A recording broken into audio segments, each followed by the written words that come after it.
আমি তোমার কোনো কথা শুনবো না। আমি হলাম এই জঙ্গলের রানী জোনাকি।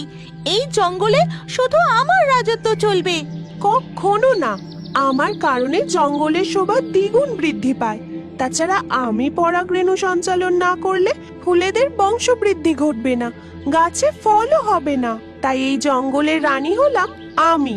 রাতের অন্ধকারে আমার আলোয় গোটা জঙ্গল আলোকিত হয়, জঙ্গলের সৌন্দর্য বৃদ্ধি পায়। রাতের বেলা গোটা পৃথিবী ঘুমিয়ে থাকে, তাই রাতের সৌন্দর্যের কোনো প্রয়োজন নেই। দিনের আলোয় আমার সৌন্দর্য বেশি প্রশংসনীয়। ঠিক আছে, তাহলে প্রকৃতি দেবীর কাছে চলো। তিনিই বিচার করবেন এই জঙ্গলের কার প্রয়োজনীয়তা সবচেয়ে বেশি। তারপর জোনাকি রানী মোহিনী ও প্রজাপতি রানী প্রকৃতি দেবীর কাছে গিয়ে সমস্ত ঘটনা খুলে বলে। আর সব শুনে প্রকৃতি দেবী বলেন, থামো তোমরা, শুধু শুধু কেন নিজেদের মধ্যে দ্বন্দ্ব বাড়াচ্ছ? এতে আমাদের প্রকৃতির ভারসাম্য নষ্ট হচ্ছে। আমি চাই তোমরা নিজেদের মধ্যে বন্ধুত্ব করে নাও। কখনো না, আমি এই জোনাকির সাথে কখনো বন্ধুত্ব করব না, আর একে এই জঙ্গলের রানী হিসেবেও মানব না। আমিও তোমার সাথে কোনো বন্ধুত্ব করতে চাই না প্রজাপতি। ঠিক আছে, দেখাই যাক এই জঙ্গলে শেষ পর্যন্ত কে টিকে থাকতে পারে। এই কথা বলে প্রজাপতি রানী ও জোনাকি রানী দুজনেই রাগে গজগজ করতে করতে প্রকৃতি দেবীর কাছ থেকে উড়ে চলে যায়। দিন দিন দেখছি এই প্রজাপতি রানী আর জোনাকি রানী মোহিনীর মধ্যে প্রতিহিংসা বেড়েই চলেছে। এরা যে একে অপরকে সহ্যই করতে পারে না। না না, এভাবে চলতে পারে না। যেভাবেই হোক এটা থামাতেই হবে। এইভাবেই দিন কাটতে থাকে। দিন দিন তাদের দুজনের ঝগড়া আরও বাড়তে থাকে। তাদের ঝগড়ার ফলে জঙ্গলের পশু পাখিরাও অতিষ্ঠ হয়ে ওঠে। এমনই একদিন গভীর রাতে জঙ্গলে প্রবেশ করে এক ভয়ঙ্কর ডাইনি। এটাই সুযোগ।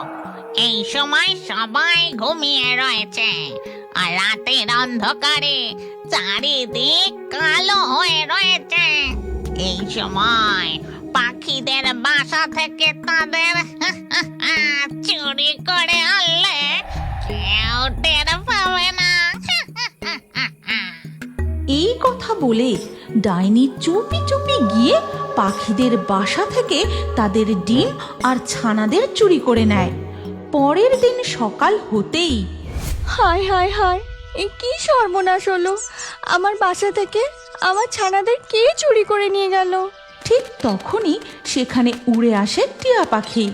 সর্বনাশ হয়ে গেছে টুনি, আমার বাসা থেকেও আমার ডিমগুলো কেউ চুরি করে নিয়ে গেছে। এইভাবেই দিনের পর দিন রাতের অন্ধকার নামলেই ডাইনি জঙ্গলে প্রবেশ করে। তারপর পাখিদের বাসা থেকে এমনকি পশুদের কাছ থেকেও তাদের ছানাদের চুরি করতে থাকে। জঙ্গলে এ কোন নতুন বিপদ নেমে এলো? প্রতিদিন রাত হলেই আমাদের বাচ্চাদের কে চুরি করে নিয়ে যাচ্ছে? হ্যাঁ গো হরিণ ভাই, আমি আমার ছানাকে পাশে নিয়ে ঘুমিয়েছিলাম। সকালে উঠে দেখি আমার পাশে আমার ছানা নেই। না না, আমাদের আর চুপ থাকলে চলবে না। আমাদের এক্ষুনি এই সমস্যার কথা প্রজাপতি রানী ও জোনাকি রানীকে জানাতে হবে। তারপর জঙ্গলের সব পশু পাখিরা মিলে প্রজাপতি রানী ও জোনাকি রানীর কাছে যায়, কিন্তু গিয়ে দেখে তারা সেই সময় ঝগড়া করতে ব্যস্ত।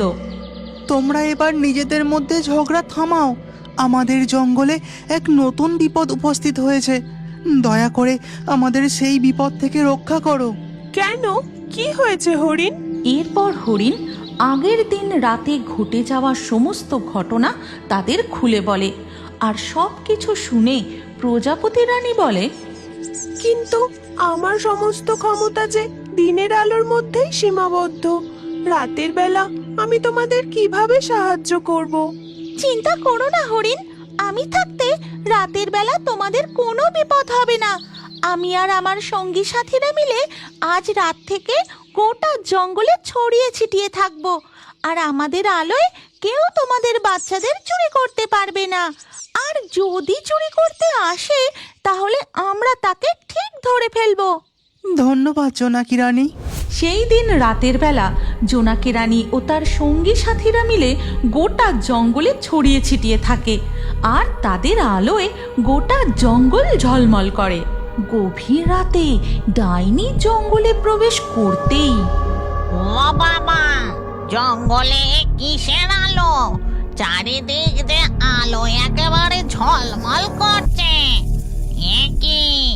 এ যে দেখি মায়াবী জোনাকি। শুনেছি এই জোনাকিদের নাকি অনেক ক্ষমতা। থাক বাবা, আমার আর ডিম চুরি করে লাভ নেই। আমি বরং পালিয়ে যাই। ধরা পড়লে এদের মিলিত আলোক রশ্মির তেজে আমাকে একেবারে ভস্ম করে দেবে। এই কথা বলে ডাইনি সেখান থেকে পালিয়ে যায়।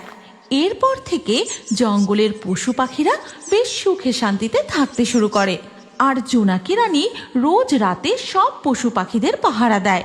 কিন্তু কিছুদিনের মধ্যেই তাদের সুখের জীবনে নেমে আসে আর এক অজানা বিপদ। হঠাৎ করেই জঙ্গলের পশু পাখিরা অসুস্থ হতে শুরু করে। আপনি আমাদের রক্ষা করুন জোনাকি রানী। হঠাৎ করেই জঙ্গলের পশু পাখিরা অসুস্থ হয়ে পড়ছে, আর কোনো বনজ ঔষধে তারা সেরে উঠছে না। দীর্ঘ কয়েকদিন ধরেই আমার বন্ধু হরিণ খুব অসুস্থ। হ্যাঁ জোনাকি রানী, আমার বন্ধু টিয়াও বেশ কিছুদিন ধরে অসুস্থ। এমনকি শরীর এতটাই দুর্বল যে টিয়া উড়তেই পারছে না। কিন্তু এর কোনো ওষুধে যে আমার জানা নেই খরগোশ। তোমরা বরং প্রজাপতি রানীর কাছে যাও, তিনি নিশ্চয়ই কোনো উপায় বলতে পারবেন। তারপর খরগোশ, টুনি, ম্যাকাও আর জোনাকি রানী মিলে প্রজাপতির কাছে যায়। কিন্তু প্রজাপতিও তাদের কোনো সাহায্য করতে পারে না। এই রকম রোগের কোনো ঔষধ যে আমারও জানা নেই। চলো আমরা সবাই প্রকৃতি দেবীর কাছে যাই, তিনি নিশ্চয়ই আমাদের কোনো উপায় বলে দিতে পারবেন। তারপর তারা সবাই মিলে প্রকৃতি দেবীর কাছে যায় এবং তাকে সব কথা খুলে বলে। আর সব কিছু শুনে প্রকৃতি দেবী বলেন, আমি সবই জানি। এ এক বিরল রোগ যা জঙ্গলের পশু পাখিদের মধ্যে ছড়িয়ে পড়েছে। কিন্তু এই রোগ থেকে বাঁচার একটাই উপায় আছে। কি উপায় বলুন প্রকৃতি দেবী। 7 সমুদ্র 13 নদী পেরিয়ে এক মায়াবী রাজ্য আছে, যার নাম ইন্দ্রমায়া। সেখানে চন্দ্রমাধবী নামে এক মায়াবী ফুলের দেখা পাওয়া যায়, যা প্রত্যেক পূর্ণিমায় চাঁদের আলোয় শুধু একবার ফোটে। সেই ফুল নিয়ে এসে তার মধু জঙ্গলের পশু পাখিদের খাওয়ালেই তারা সুস্থ হয়ে যাবে। আমি যাব সেই ফুল তুলে আনতে, কিন্তু রাতের অন্ধকারে যে আমি উঠতে পারি না। আমিও যাব তোমার সাথে প্রজাপতি, তুমি কোনো চিন্তা করো না। রাতের অন্ধকারে আমি তোমাকে পথ দেখিয়ে নিয়ে যাব। এবার তাহলে আমরা রওনা দিই প্রকৃতি দেবী। ঠিক আছে, তবে সাবধানে যেও। এরপর প্রজাপতি রানী আর জোনাকি রানী সেই বিরল ফুলের উদ্দেশ্যে বেরিয়ে পড়ে। বহু ক্রোশ পথ অতিক্রম করার পর ধীরে ধীরে সন্ধ্যা নেমে আসে। তখন জোনাকি রানী প্রজাপতিকে পথ দেখিয়ে নিয়ে যায়। তারপর সকাল হতেই, আমি আর উড়তে পারছি না, একটু বিশ্রাম নিলে ভালো হতো। কিন্তু এই মাঝ সমুদ্রের মাঝে কোথায় বিশ্রাম নেব? দিনের বেলা যে আমার কোনো শক্তি কাজ করে না। তুমি কোনো চিন্তা করো না বন্ধু, কাল সারা রাত তুমি আমাকে পথ দেখিয়ে নিয়ে এসেছো। এখন তুমি আমার হাতটা শক্ত করে ধরো, আমি তোমাকে উড়িয়ে নিয়ে যাচ্ছি। এইভাবেই তারা এগিয়ে চলে সেই চন্দ্রমাধবী ফুলের উদ্দেশ্যে। দিনের বেলা প্রজাপতি জোনাকিকে সাহায্য করে, আর রাতের বেলা জোনাকি তাকে নিজের আলো দিয়ে পথ দেখিয়ে নিয়ে যায়। এইভাবেই তাদের মধ্যে গভীর বন্ধুত্ব হয়ে ওঠে। এরপর তারা এসে পৌঁছায় সেই ইন্দ্রমায়া রাজ্যে। ওই দেখো প্রজাপতি, পূর্ণ চন্দ্রের আলোয় ওই ফুলটা ঝলমল করে উঠেছে। ওটাই চন্দ্রমাধবী ফুল, চলো আমরা সেটা তুলে নিই। হ্যাঁ বন্ধু, চলো। এরপর তারা ফুলটি তুলে জঙ্গলে ফিরে আসে এবং সেই ফুলের মধু জঙ্গলের পশু পাখিদের খাওয়াতেই তারা সুস্থ হয়ে যায়। এবার তোমরা বুঝতে পেরেছো তো যে তোমরা একে অপরের পরিপূরক।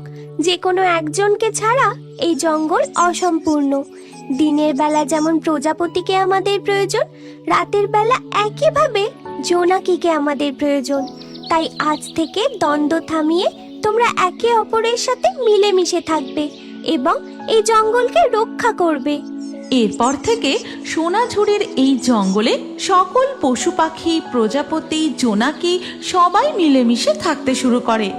দিনের বেলা প্রজাপতি পশু ও পাখিদের সব রকম বিপদে তাদের সাহায্য করে, আর রাতের বেলা জোনাকি তার আলো দিয়ে গোটা জঙ্গলকে সুরক্ষিত রাখে। এই গল্পের পরবর্তী পর্ব যদি তুমি দেখতে চাও তাহলে কমেন্টে নেক্সট পার্ট অবশ্যই লিখো, আর আমাদের রিও বার্ডস ফেসবুক পেজটি এক্ষুনি ফলো করে নাও। এই গল্পটি ভালো লাগলে লাইক করে শেয়ার করে দাও।